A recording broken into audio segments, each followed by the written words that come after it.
Toubactu officiel bis ni ki tey daal jàpp leen dootu leen amati benn jaaxle si wàllu info bu gaaw te wóor. waaw mais non maa ko wax maa ne dialogue amu fi musu fee am.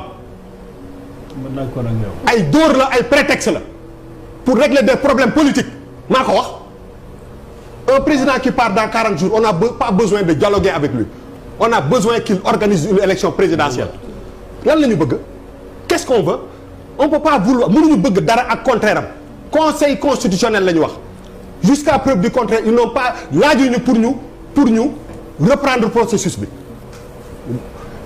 xam nga nit yi dañu bëgg les intellectuels là da ngeen bëgg oui c'est le rendez-vous d'un homme et de son peuple. Décision dem élection présidentielle c'est une décision unipersonnelle sax même bu dee da nga am parti ci ginnaaw yow la ñu laaj ndax parti bi en français la wala dañ naan yow Elimane Kane est-ce que sénégalais nga exclusivement est-ce que lii nga est-ce que lii la c'est une décision nit bi mooy dem c'est pas des élections yoo xam ne ay député la nit mooy dem ñu tànn ci 19 tey jii nii ñeneen ñi ci topp ñëpp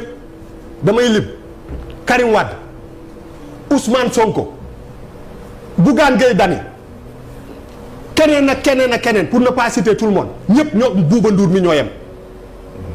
ci élection yi voté rek lañ ci am ak propagande man ak ñoom ñoo ci yem génn leen ci mbir mi le conseil constitutionnel a tranché dëgg dafay constant wala mu dëgg du nax nasi Youssou Ndour wax na ko dëgg du def nii qu'est-ce qu'on veut gis nga même ñi nekk ci opposition bi tey jii nii Ousmane Sonko pourquoi on le cite il n'existe pas ci campagne bi Ousmane Sonko bu bëggee nekk président fu mu nekk nii élection yee di ñëw lay bëgg nekk président parce que il est même pas sur la liste dëgg la wala du dëgg jaay nañ ko doole war a jaay ñu ko doole c'est une réalité du dëgg wala dëgg dugalal ñu ko ci liste DG génn ko dàq ñu fi président Sénat ndax loolu mais xanaa démb lañu xanaa ñun dañuy gént on rêve ou quoi li may wax nii Sénégalais yi koy seetaan dama koy fabriquer wala dara matul weer société civile n'est pas exclusivement représentative du peuple sénégalais la société civile dafa am ñoo xam ne da ngeen nit dañu war a comprendre société civile mais am na ñoo xam ne si dañuy fay seen luyaas dañuy jël seen jàng ne man damay taxawal ak yelleefu doomu aadama ci réew mi bu ma liggéey weer gu dee Elimane dañ koy fay mu Ndiaye Cissé dañ koy fay keneen dañ koy fay c'est leur boulot non attendez dama la bëgg a wax que ni ces gens-là ne sont pas payés par le peuple. Ils ont des métiers. waaw mais non mais quand je dis ils ont des métiers dama ne la tey jii nii damay joxe exemple métier la. Ils ne sont pas payés sur la base de la société civile métier la. ah bon waaw xam nga daa muy métier xam nga daa muy métier mooy xam li yoon wax. ak ñii ay kàngam lañu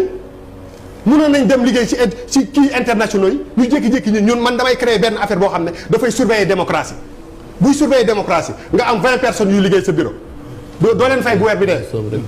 ah da nga boo leen fay yow doo fay ku fi nekk société civile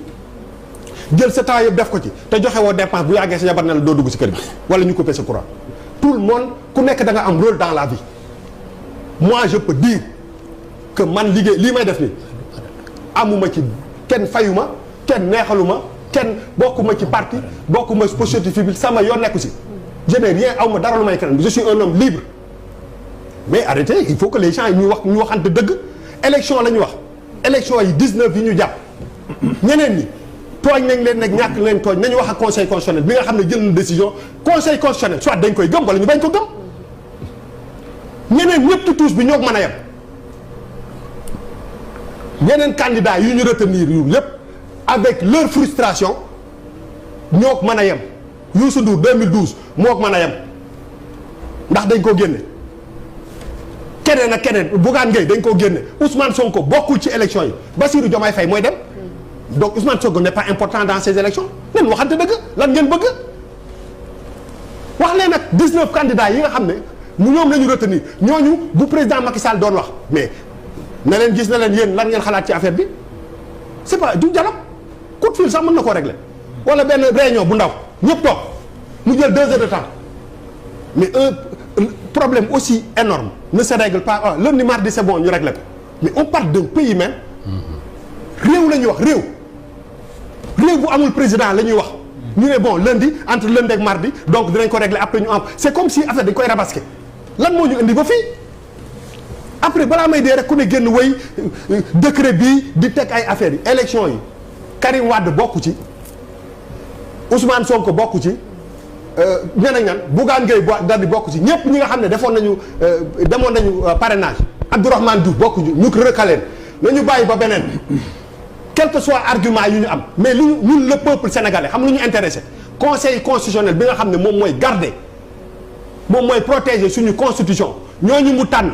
ñooñu la ñuy waxal ñooy suñu interlocuteur keneen ku ci wax na ñëw ñu toog ñun ñaar ñu wax parce que ñoo bokk carte la yor ma yor carte yorul ñaari carte yorul ñetti carte tu sais lan mooy différence bi entre le